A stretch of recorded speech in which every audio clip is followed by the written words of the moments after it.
Sonic the Hedgehog, racing along for more than 20 years and still going strong, or at least adequately depending on who you ask. It's a dynamic series, and it's clear that Sega often listens to its demanding fanbase to shape new games based on their complaints. That's great, except that most fans don't really know what they want, or what they're even talking about. And as we know, contradicting demands lead to gems like Sonic 2006. So we need to sharpen those pathetic minds of yours before we create new tragedies. Sega probably learned its lesson from Sonic 06 now, but yeah, hundreds of people have complained and pointed out flaws before, but we will do it more better, yeah! At least talk about things we noticed but haven't seen others point out yet, or look more deeply into the shallow and obvious statements of our inferior colleagues. Another couple things. First of all, this video is about story and characters, therefore I will not bring up the gameplay unless it's relevant to the story. So don't expect a huge rant about Sonic 2006 broken mechanics or something. I hate Sonic 06. It has horrendous loading times and it's buggy. Yes, I think the entire planet has heard that by now. As far as the gameplay is concerned, most fans agree that Sonic Generations got it right. Maybe a pinch of Sonic Adventure in the mix and we have perfection. But as for story in Sonic games, there's more confusion and disagreement. For the sake of this video, the Sonic series can be divided into 4 eras. The classic era, 2D gameplay and little story. As this video is about story, I won't bring up this era a lot. The Sonic Adventure era, when Sonic Team redesigned the characters and had to make a fully functional universe and more fleshed out characters.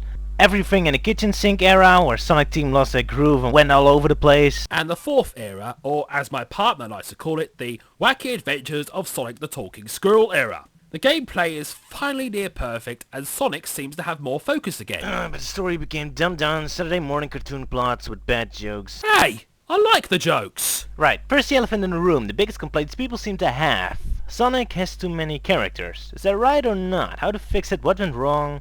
Well, let's dive right into it. Chapter 1. Too many characters is the wrong complaint. Well, it's the most heard complaint, and perhaps one of the most core problems of storytelling in the Sonic the Hedgehog series. A lot of video games have a huge cast. Sometimes huge cast works well.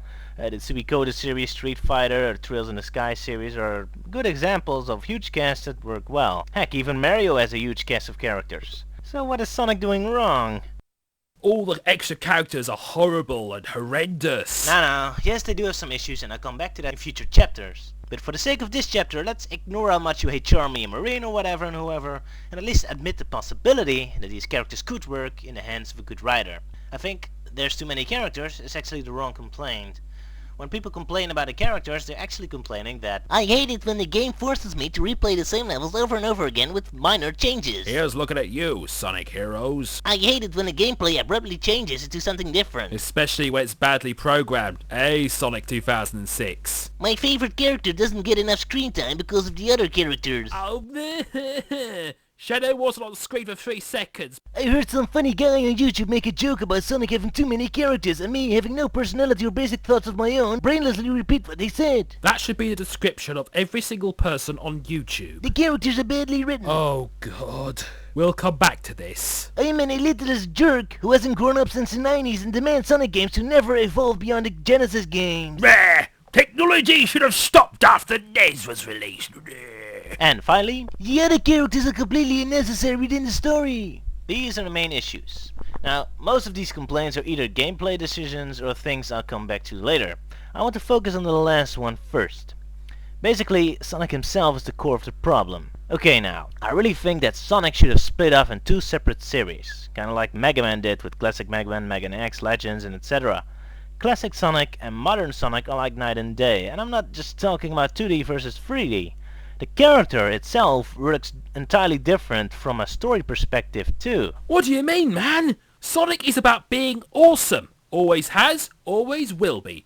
It's an escapist character. He's awesome, cocky, fast, heroic.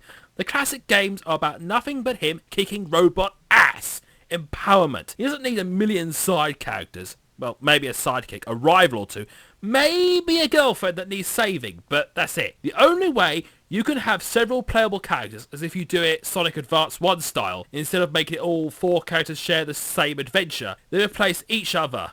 If you play as Sonic, Sonic saves the day. Choose Knuckles, he replaces Sonic and saves the day.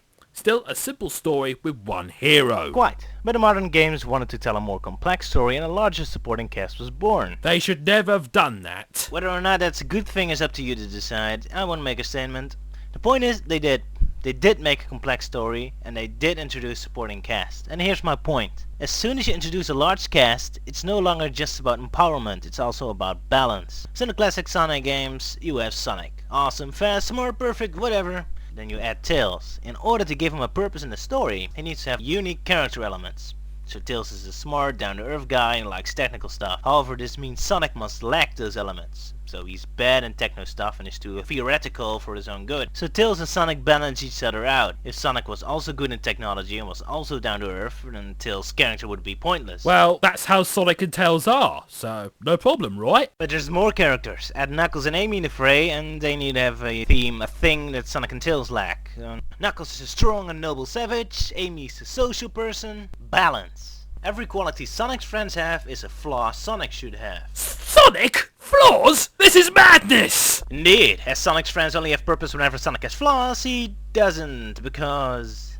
Chapter 2, Sonic. From Zero to Hero to Mary Sue. Hero. Okay, again, regardless of trying to tell big stories with Sonic is a good idea by itself or not, the thing is, when you tell a big story with a big supporting cast, you need balance. The hero needs flaws. Sega understood this, and Sonic has quite a few vulnerable moments in the Sonic Adventure games. Did you notice that Sonic gets arrested? Drugged and knocked out? Oh, jeez. Frustrated. Eggman! Oh, that creep never gives up. Sad. Sayonara, Shadow, the hedgehog. Is worried about his friends. Amy? Oh, man. Where can she be? Is sometimes surprised and confused.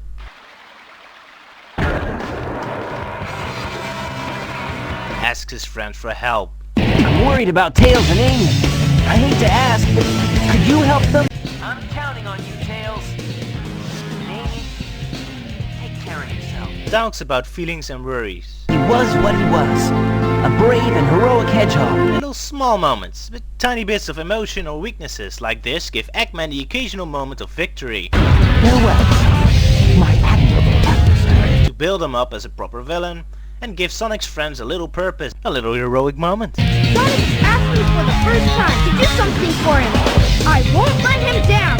I won't give up. And I know what you're thinking. Well, duh, happens in every story, right?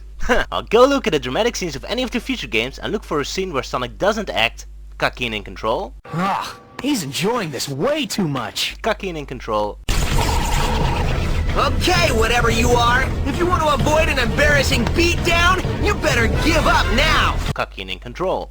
Hey, isn't that... Sonic! Talk about being stubborn and full of surprises. Never scared, never worried, no intense emotions at all. I know carefree and confident is what you're supposed to be, but again, this is a balanced thing. Sonic kicks ass and says a cool one-liner and he scores a point. Villain beats him down and laughs, he scores a point. In the end, you want the two to be equal. Sonic gets knocked down a few times, and then saying a cocky one-liner, it's earned, it's awesome. If Sonic is incredible from start to finish, it's less the exciting adventures of Sonic the Hedgehog, and more Sonic the asshole beats helpless robots down. Sonic needs to be scared, impressed, or wounded every now and then to get proper story momentum. Oh, come on now. You're telling me Sonic never had moments like these in the later games? Well, I guess he did. Now, just let yourself cry. However, definitely not as frequently as in the adventure games. Even worse, all the dramatic moments tend to be cluttered up against the final stretch of the story. A story's like a roller coaster. You don't get much momentum if all the twists and turns are cluttered in one spot. And another thing, these moments almost never happen between main characters. The few times Sonic is shown wounded in battle, love, or sharing his feelings, Even at night when I'm like this, I'm still myself, not like all the other people we've seen. You must have been protecting me this whole time. it's always with new character of the week, never with the main cast. Sonic is never impressed by Eggman again, Ah, he's enjoying this way too much. practically never interacts with Knuckles, ignores or runs from Amy. Their main characters interact with him every now and then, come on! Tails is pretty much the only character Sonic shows any affection for. And Shadow and Jet. Ah, his fellow Gary Stews. But also notice that in the rare cases any villain manages to hurt Sonic, it's always by cheating or shooting him in the back. Because heaven help us, as a villain can actually beat Sonic in a fair fight. You need to have a hero who has to overcome big adversaries. If the hero is Jesus Chuck Norris God right from the get-go, the story is boring. And guess what? Sonic's just that. True. So you're the Babylon Rogues, a tribe of people training for decades through several generations in becoming the ultimate airborne riders, that being your only purpose and goal in the entire world? Well, sucks to be you! Sonic never touched an airboard before, randomly grabs one and is immediately on equal skill level as the ultimate champion within 30 seconds! Your lifelong Knights of the Round Table, dedicating your entire life to become the perfect knights? Well, Sonic just stumbles in, waves vaguely with his sword for 5 minutes, and immediately gives you lectures about how you could be a much better knight. Is that the best that chivalry of yours can do? Yeah, Knuckles, you suck. Go sit in the corner. Jesus, Chuck Norris Sonic will save the day. Look at how Sonic and the Black Knights introduces us to their super duper new awesome villain of the week. So, King Arthur is trying to kidnap a helpless little girl. Melina is actually a powerful sorceress. Yeah, but we won't know that until 2/3 of the game is over. For now, he's trying to kidnap a princess. Ugh, that's what every lame NES villain does. And he has an entire army of monsters to help him. Crippled one-legged NES villains do it by themselves. I'm not impressed. And then Sonic comes in and kills the entire army in the opening sequence while still busy with his breakfast. And the villain just stands there, and stands there. Sonic escapes while the villain just stands there, and stands there, and then still stands there. I shall give chase. You didn't have to chase if you didn't just stand there like an idiot. And what if you catch them again? You're just gonna continue standing around like an idiot? There's the exciting opening to Sonic and the Black Knight. Oh no, the kingdom's under attack by these guys. And guy that stands there. Oh no, this is so exciting and thrilling. Let's do an endless collection of stupid missions and chores because I can't wait to see how this adventure will end. This should have been solved in the opening sequence. Look, even the classic Sonic games that barely have a story knew the story build-up is all about feeling powerless and building strength. Knuckles pushes it off the cliffs, we look helplessly how Robotnik zamps Knuckles and steals the Master Emerald. See, this is building drama. This makes me pumped up to get the Emerald and kick some ass. Well, this just makes me wonder why Sonic didn't just use his super Jesus Chuck Norris powers to carefully poke Arthur to death and go home and finish his chili dogs. Who cares about those random new villains anyway? Dr. Ivo Robotnik is the real villain. Well, he isn't doing much better in modern games either, but I'll get back to him later. Sonic is too perfect, and that's okay for simple stories, but as soon as you introduce a big cast, his damn Mary Sue antics pushes everyone overboard. We?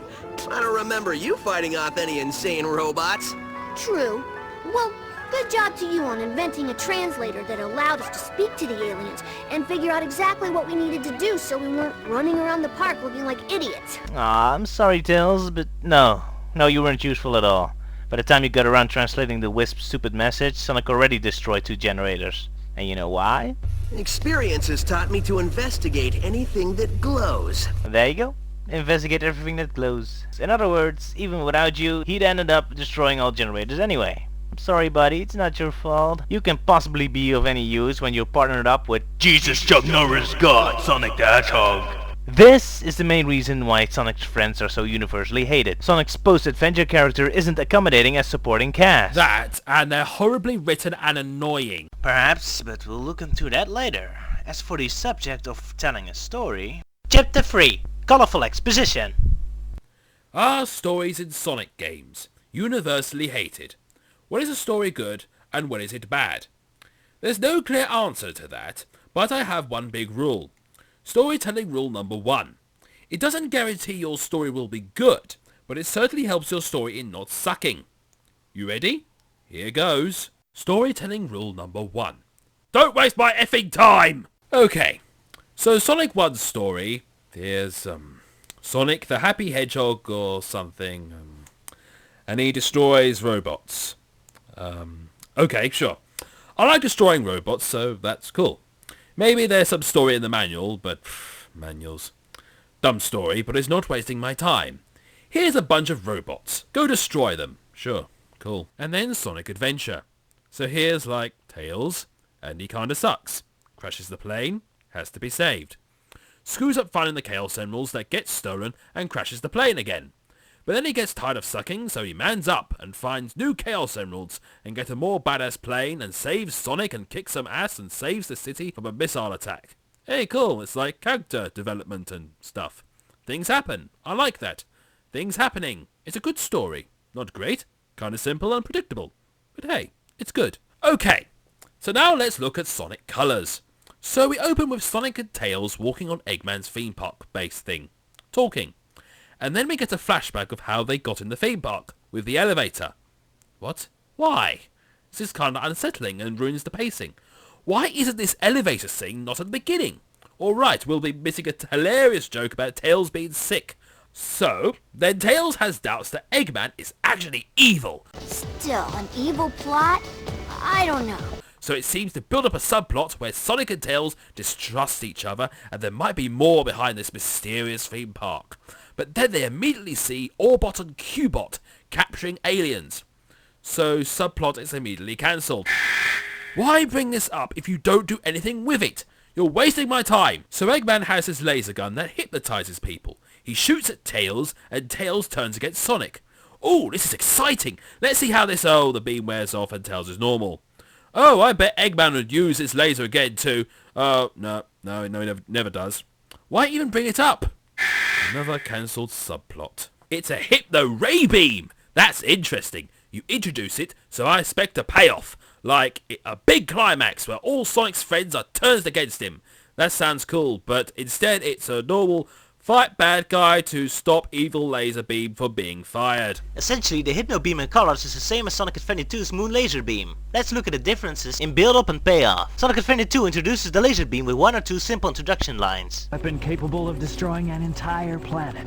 Codenamed the Eclipse Cannon. Sonic Colors introduces their beam with, well, practically talking non-stop about it. We know Eggman is going to use the energy he's stealing for a mind control weapon. We get a practical demonstration of each. The Arcs Cannon blows up a piece of the moon. This introduces us to the proper threat of the climax. The Earth will be blown up. Colors shows us Eggman hypnotizing Tails. Tails is only hypnotized for a minute or two and then it stops. Great. So the threat will be that all Earthlings will be hypnotized for 30 seconds before Eggman's machine can't handle it anymore? I know this is a beta version of Eggman's cannon, but geez, there's a huge gap between can't even control one simple guy for 2 minutes and take over the entire planet for more than 5 minutes. But now the most important bit. What's the purpose in the story of these cannons? In Sonic Adventure 2 it gives Sonic a time limit, so tension in the story. Not to mention it leads to the big climax of Sonic and Shadow fighting each other on top of the Arc structure. So pretty epic. In Sonic Colors, the big climax is that, well, for one, Sonic doesn't even know the big laser exists, since he's celebrating victory before Eggman fires it, and then the laser blows up by itself without Sonic's intervention. So essentially, the whole Hypno Laser Beam ends up being a joke. In other words, Sonic Adventure 2 has a brief but focused introduction for a laser with a big payoff, while Colors prattles on forever about how important this laser is, makes it do things that will never return at any point in the story, and then is immediately thrown out of the story in favor of a lame joke. It's like a jigsaw puzzle. You receive jigsaw pieces on the table and then you fit them together and feel satisfied. But if there's still holes in your puzzle, or there's still jigsaw pieces left after you're finished, it's unsettling. It bothers you. Sonic games always have a problem with this, constantly introducing things that don't pay off. Modern Sonic stories is like watching High School Musical while it's constantly Robocop, the Predator, and a T-Rex standing right off screen. No, I don't want to see him sing. Give me the damn Robocop. Get another song. Where's that T-Rex? Come on. Right. Sorry. Sonic Colors. Right. Hey, you know what would make this story 500 times more cooler? Remember when Tails and Sonic were disagreeing whether Eggman has an evil plan or not? What if there's like some mystery going on, like Amy disappearing in the theme park or whatever, and then solving that mystery altogether with the cute alien? And then Tails is hit by the laser and kind of turns evil, like how Knuckles is in Sonic 3 and Knuckles constantly sabotaging Sonic. And then Sonic has to confront Tails and stuff, and after the subplot with Amy is resolved, only then is the fact that Eggman is evil revealed. Hey, now all the drama and subplot you introduced get a payoff. Now you actually, tell a story. Things happen. Mysteries are solved. Characters are confronted and learn lessons. Stuff! But stuff doesn't happen in the story. They're too busy with other things. Let me explain. Okay, there's one scene in Sonic Colors I actually like. Let's watch. What is this place? Whoa. This is where he converts them into the strange, negative aliens with the freaky energy. Oh, there you are. I thought I lost you for a second. Did you find anything interesting? Look at all of them. He's captured thousands of aliens. Don't worry. We'll get them out. Sonic, I haven't seen Yacker for a while. Now this is a powerful scene. There's like emotions. Sonic seeing the horrible machine processing the aliens. It looks unsettling. Tails is worried about their missing friend. Drama, I like it. I really enjoy this scene. When I watch it on its own, however, within the context of the story, this scene really bores me. Why? Well, look. So when the game starts, we see Eggman's robots capturing those aliens. Okay, Eggman captures aliens. I get it. So then Sonic points out that Eggman captured those aliens and that's bad. Huh? Okay, seriously? We need to find Eggman and figure out how catching these aliens fits into whatever heinous plan he's hatching. Okay, thanks for clearing that up. Then we get the scene where Eggman explains that he captured those aliens. 24, 25... Ah, not nearly enough aliens! Right, thanks for officially establishing that capturing aliens is your plan in the game. And then Eggman explains it again. Precious little aliens! I'll harness their hyper-go-on power. And then Tails talks to the alien and the alien explains they're captured. You can just hear save them over and over. And then the alien says again. Anyway, he's draining them of their power. And then Eggman explains he captures aliens. Soon the mind control weapon will be full of energy I've siphoned from the aliens. So then it's explained again. It's a reality. He's using them like some kind of living intergalactic gasoline. And then they explain it again. We know Eggman is going to use the energy he's stealing for a mind control weapon. And then they explain it again and again and again. Well, I still can't believe he kidnapped a whole planet. I get it, I get it, I get it! This is where he converts them into the strange, negative aliens with the freaky energy. Yes, Eggman captures aliens for power, and it's not so complicated. Stop explaining! So then finally, we get the Sonic sees the aliens being processed in the machine. It's a good scene, but at this point, all I think of is, yes, I get it, I fucking get it! Aliens being captured. Stop hammering this stuff into my head already! And that's over-exposition. The more you keep explaining the same things, the less emotional punch they pack. What if the alien never communicated? It was just a cute puppy dog like alien following them, having a fun little adventure. We know nothing about Eggman's plans. It's like a mystery, and then BOOM! Sonic finds the alien processing room and their little alien friend is missing. That's powerful. That's drama. But no! It's explained over and over again. By this point, I no longer care. So, instead of utilising the plot elements introduced, as I explained before, hypnotised Tails, mystery theme park villain, that stuff, instead of that, they explain Eggman's plans lots of times. Don't get us wrong here, I don't mind a simple story.